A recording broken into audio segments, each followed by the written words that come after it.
So first and foremost, here we have Diem's website. This is the Diem project website. If you want to go check it out, it's diem.com.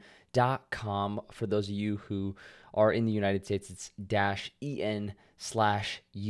But essentially, the Diem mission is to build a trusted and innovative financial network that empowers people and businesses around the world. For those of you who don't know, there's a lot of countries out there that don't have access to financial institutions, banks, and that's what cryptocurrency has been kind of all about. There's a lot of projects out there that want to become the central bank or financial institution for a lot of different people in countries where the banking system or even the government has kind of failed to upkeep the monetary policies and their overall financial system from deflation or inflation, just depending on which country we're talking about. Either way, a lot of small businesses, people, and economies are struggling because of the system that we have today in those countries. In some places, inflation is such a big problem that the cost for a loaf of bread can increase 2, 3, 4x in price. Meanwhile, the amount of money you actually make working your, normal everyday job stays exactly the same. But cryptocurrency aims to solve that, and Facebook's Diem wants to be a part of the revolution. Now, if we dig a little bit deeper into the white paper, the Libra or Diem mission is to create a secure, scalable, and reliable blockchain as the technological backbone of the payment system.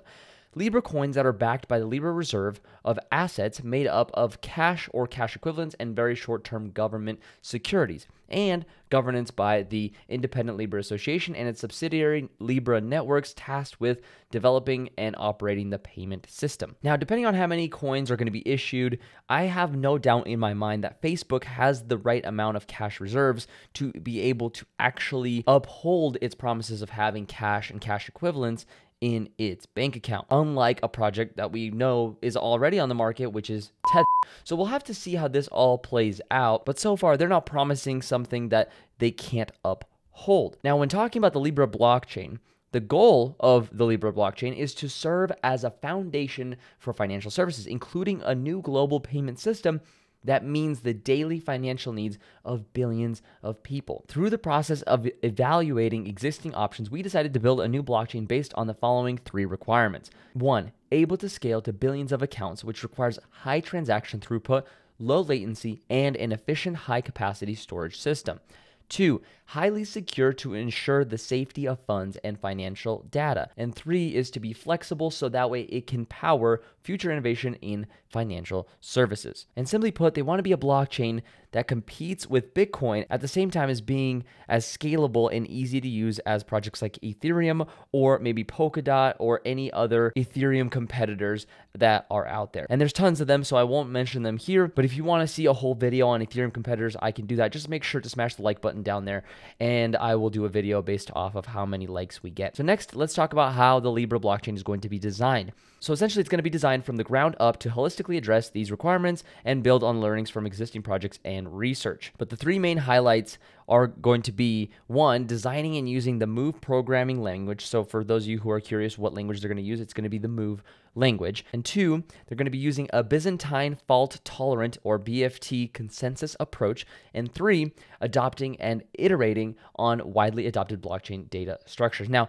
don't let that get over your head, for if you're not a programmer or you're not planning to dabble around in cryptocurrencies as far as like building a project, this is not the part that you need to remember. What you need to remember is that the Libra network is going to be designed to be a globally accessible and low-cost payment system, a complement to, not a replacement for, domestic currencies. Now, when you go into their Wikipedia, there's something interesting that you'll find there. The first thing that Libra kind of wanted to do, besides actually the foundational stuff that we've already discussed, is on April 16, 2020, Libra announced plans to create an infrastructure for multiple cryptocurrencies, right? And then they said that the association was in talks with regulators from Switzerland for a payments license, which is definitely a smart move by them because Switzerland is one of the biggest banking systems in the world. Interestingly enough, in May of 2021, so very, very recently, Diem announced that it has withdrawn its application to the Swiss financial market and said that it would instead seek approval with the US Treasury to register as a money services business. And if you're curious to know what the Diem Association is made up,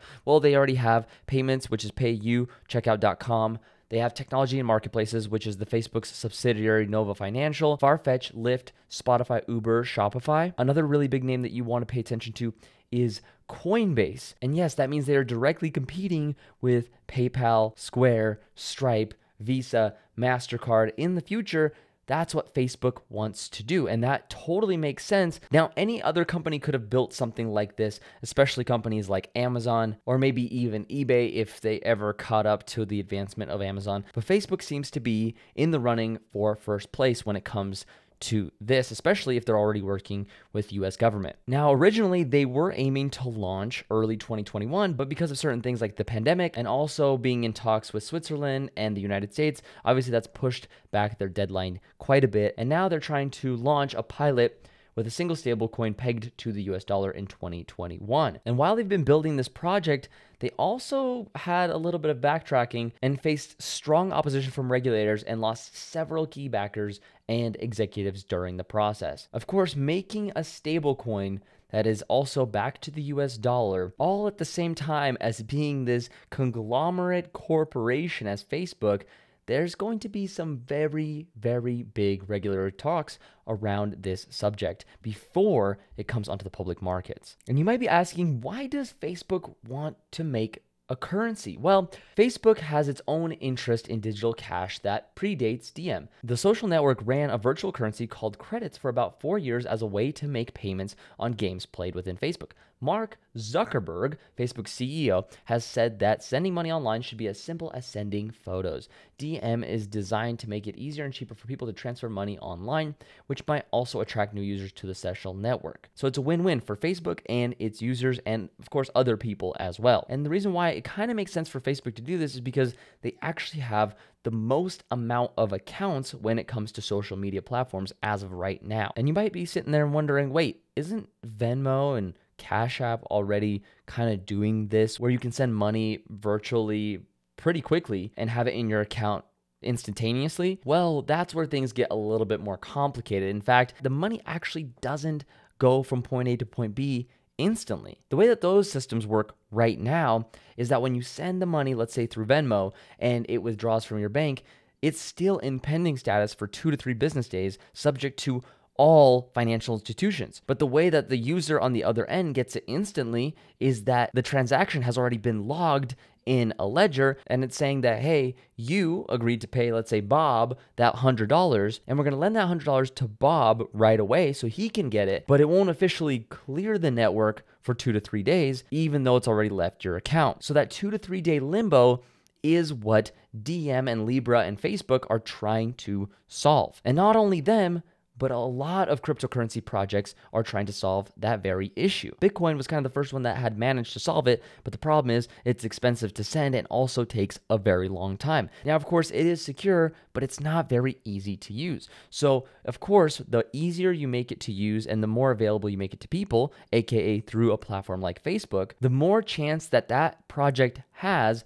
to becoming a virtual worldwide payment system. So when it comes to launching this, when will it actually happen? Well, there is no official date yet, and that's because there's a lot of kinks to be worked out, and there's a lot of regulatory hurdles to jump through as well. But currently, many people believe somewhere around in the year of 2021, early 2022, we should see at least an initial, somewhat small stablecoin launch. It will be very interesting to see how they plan to do it, how they plan to roll it out, and how much flack that Facebook is going to get in the coming months as this project comes onto the market. I could definitely see some initial pushback, but I think in the long term, as long as the project doesn't get completely removed, it could become very, very successful and very widely adopted, and may even replace currencies like Tether. Now, I'd love to know what your thoughts are on Diem and Facebook's whole mission with this. Leave it down in the comment section below. I'd love